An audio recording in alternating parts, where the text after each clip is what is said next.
ভাইরে ভাই কি দেখলাম, তুফান ছবির চেয়েও এক ধাপ এগিয়ে দরদ সিনেমা।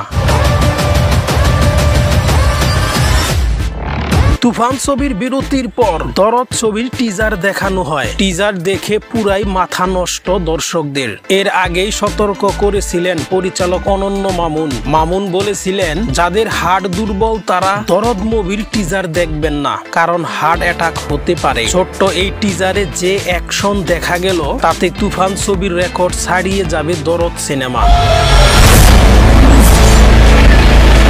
দরদ ছবিটি এই বছরেই মুক্তি পাবে। এখনো মুক্তির নির্ধারিত দিন ঠিক করা হয়নি। অনন্য মামুন পরিচালিত দরদ ছবিতে অভিনয় করেছেন বাংলাদেশের বড় সুপারস্টার শাকিব খান, আর শাকিব খানের বিপরীতে অভিনয় করেছেন বলিউডের সোনাল চৌহান। তুফান ছবির পর বাংলাদেশের ইতিহাসে আরেকটি রেকর্ড গড়বে দরদ সিনেমা। তো বন্ধুরা, তুফান ছবির চেয়েও দরদ ছবির রেকর্ড গড়তে পারবে? আপনাদের কি মতামত তা অবশ্যই কমেন্ট বক্সে লিখে জানাবেন।